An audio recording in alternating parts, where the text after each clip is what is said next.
Hi, I'm RazMansReality. It's great to see you, and today I'm here to bring you my no spoilers review for Marvel's Ant-Man and the Wasp. So if this is your first time here, and film, TV, and comics is your passion, then be sure to hit that subscribe button and ring that bell notification icon so that you don't miss out on any of the future geektastic fun. I'm very excited to be here today with you once again. I haven't been able to bring you all a video in about 3 weeks time because my dog got sick and ruined my bedroom rug, and I had to get a new one so that I wouldn't sound like I'm a hollow in the tunnel guy when filming. So I did see this film when it first came out, and I think this is the perfect film to try and do a little bit of an experiment on in terms of, can I bring you a full non-spoiler review and then later on bring you a spoiler-filled review if I feel like there's a lot to say. So I'm not going to split up this cinematic review, so you're safe to watch this entire review if you haven't seen the film.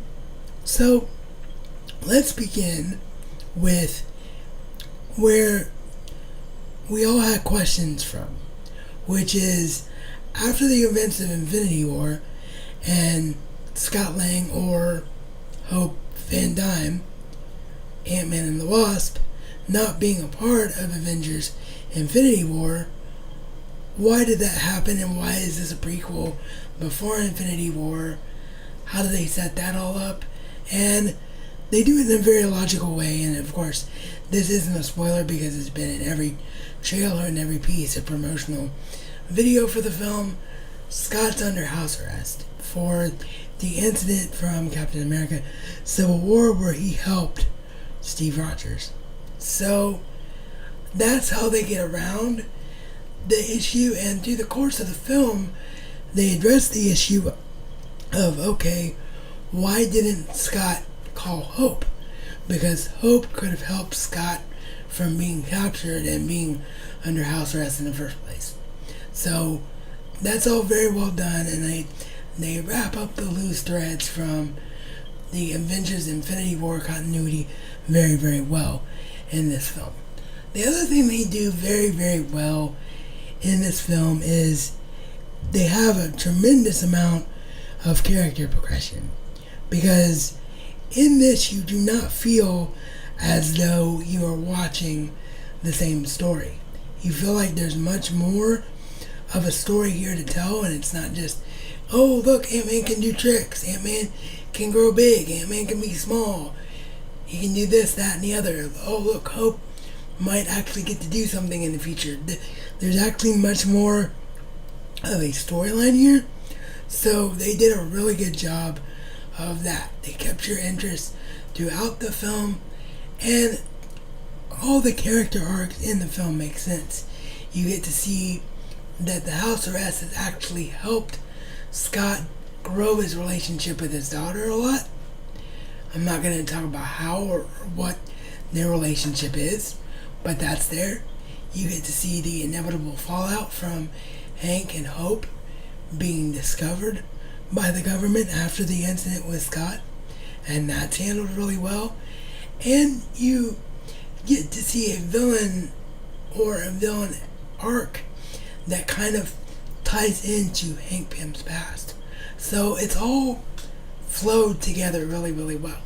Really the only negative thing I can say about this film is that I felt like this film fell into the superhero trope of, oh, this is a superhero film, so therefore it has to have a situation where we have a villain, because if we don't have a villain, we won't be able to maintain the viewer's interest. The viewers aren't going to just follow a superhero story without a villain. The villain of this film is almost non-existent and almost completely unnecessary, and that was the opinion of both myself and my cousin who I went to see the film with. So that's really the only negative thing I can say, but Evangeline Lilly is tremendous in the film. Paul Rudd is tremendous in the film. Everyone is tremendous in the film.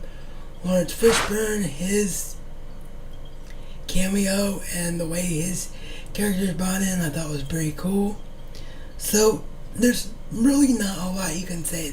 This is a very fun, watchable popcorn flick and a very easy going, easy feeling film after the strong events of Infinity War. Like I say, the only problem in my view was the villain. The villain was a villain whose motivations were not clear, and as I mentioned previously, seriously comes out of the fact that we have to have a villain. We can't just have a story about how the heroes are progressing and what their driving motivations are. There has to be a threat, otherwise it's not a superhero film. And I can't say anything about the original The Wasp character played by Michelle Pfeiffer, Janet Van Dyne, without getting into spoiler territory. But it was beautiful to see her in the film, and for what screen time she did have, she was very, very good. So is Ant-Man and the Wasp a perfect Marvel movie? No. Is it the best Marvel solo movie? Absolutely not. Is it a major improvement upon the first one, which, as you know, if you saw my ranking video of the MCU prior to Infinity War, was not one of my favorites originally? Absolutely, yes it is. If you want to make sure that you never miss out on any future Geektastic fun, you can hit the round subscribe icon on your screen right now. You can check out the video that YouTube recommends is best for you, the viewer, as well as the aforementioned in this review rankings of the MCU films prior to Avengers Infinity War. And if you're so inclined, you can also find in the description box below ways to help the channel grow as well. And as always, this has been your RazMansReality Check.